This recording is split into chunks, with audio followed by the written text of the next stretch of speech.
உலகில் உள்ள அனைத்து செயலுக்கும் தமிழில் பெயரும் உண்டு, பொருளும் உண்டு. உதாரணமாக எண்களை எடுத்துக் கொள்வோம். ஆங்கிலத்தில் எண்களில் லட்சத்திற்கு மேல் போனால் மில்லியன், பில்லியன், ட்ரில்லியன், இறுதியாக குவன்ஜில்லியன் என இவ்வளவு தான் இருக்கின்றன. ஆனால் தமிழில் எண் ஒழிப்பு முறையில் ஒன்றிலிருந்து பிரம்மகற்பம் என்னும் 3 கோடி வரை ஒவ்வொன்றிற்கும் தனிப்பெயர்களை வைத்திருக்கிறான் தமிழன். அதை ஒவ்வொன்றாக சொல்கிறேன், கேளுங்கள். இது 1, இது 10, இது 100, இது 1000, இது 10,000, இது லட்சம், இது 10 லட்சம், இது கோடி. இதுவரைதான் உங்களுக்கு தெரியும். இனி வருகின்ற அடுத்தடுத்த ஒவ்வொன்றிற்குமே ஒவ்வொரு பெயரை வைத்திருக்கிறான் தமிழன். இது அற்புதம், இது நிகற்புதம், இது கும்பம், இது கணம், இது கற்பம், இது நிகற்பம், இது பதுமம், இது சங்கம், இது வெள்ளம், இது அந்நியம், இது அர்த்தம், இது பரார்த்தம், இது பூரியம், இது கோடி கோடி முக்கோடி எனப்படும் பிரம்மகற்பம். இவ்வாறு ஒவ்வொன்றிற்கும் ஒவ்வொரு பெயரை வைத்தவன் தமிழன். இது மட்டுமல்ல, ஒன்றிற்கு கீழ் உள்ள இறங்குமுக எண்ணுக்கும் பெயர் வைத்திருக்கிறான் தமிழன். கேட்டால் ஆச்சரியத்தில் உறைந்து போய்விடுவீர்கள். இது 1, இது 3/4, இது அரைக்கால், இது கால். இதுவரை அனைவருக்கும் தெரியும். இனி கேளுங்கள்.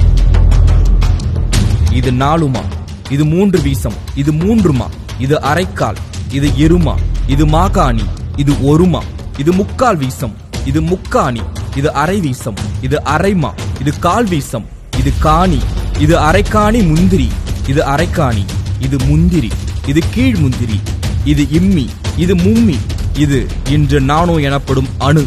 அணுவுக்கும் கீழே அளந்துள்ளான் தமிழன்.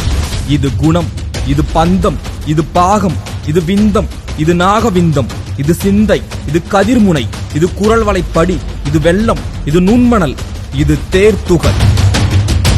இன்னும் இது போல எத்தனையோ செயல்களுக்கு பல பெயர்களை வைத்து அதை புழக்கத்தில் வைத்திருந்தான் அஞ்சனம் தமிழன்.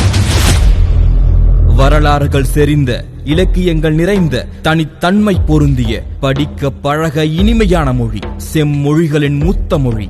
அது நம் தாய்மொழி தமிழ் மொழி என்பதில் ஒவ்வொரு முறையும் உணர்ந்து பெருமைப்பட 1000 விஷயங்கள் இங்கு உண்டு. ஆங்கிலம் என்பது ஒரு மொழி, அது அறிவல்ல என்பதை நாம் உணர வேண்டும். ஆங்கிலம் நன்கு தெரிந்தும் கூட காந்தியடிகள் தனது சுயசரிதையை தாய்மொழியான குஜராத்தியில் தான் எழுதினார். 3000 ஆண்டுகளுக்கு முன்பு எழுதப்பட்ட தமிழ் நூலான தொல்காப்பியம் இன்றும் நம்மிடம் உள்ளது. அதற்கு முன்னும் பல இலக்கண நூல்கள் இருந்துள்ளன என்பதை தொல்காப்பியமே கூறுகிறது. ஒருவருக்கு தெரியும் மொழியில் பேசும்போது அந்த செய்தி அவரின் மூளைக்கு செல்கிறது. அதுவே அவரின் தாய்மொழியில் பேசும்போது அந்த செய்தி அவரின் இதயத்திற்கு செல்கிறது என்று தாய்மொழியின் அவசியத்தை சொல்கிறார் நெல்சன் மண்டேலா. உலகின் மூத்த மொழி நம் தமிழ் மொழி என்று நாம் வெறும் பெருமைக்காக மட்டும் சொல்லவில்லை. அதை பல சான்றுகளோடும் பல ஆவணங்களோடும் ஆணித்தரமாக சொல்கிறோம். மொழிகளுக்கெல்லாம் தாய்மொழி நாம் தமிழ் மொழி என்று இனி இருமாப்புடன் சொல்வோம். நீங்கள் தமிழ் மொழியை உயிரென நேசித்தால் இந்த வீடியோவை பகிருங்கள். தமிழின் பெருமையை உலகெங்கும் பரவ விடுங்கள். டீப் டாக்ஸ் தமிழ் சேனலை சப்ஸ்கிரைப் செய்யுங்கள்.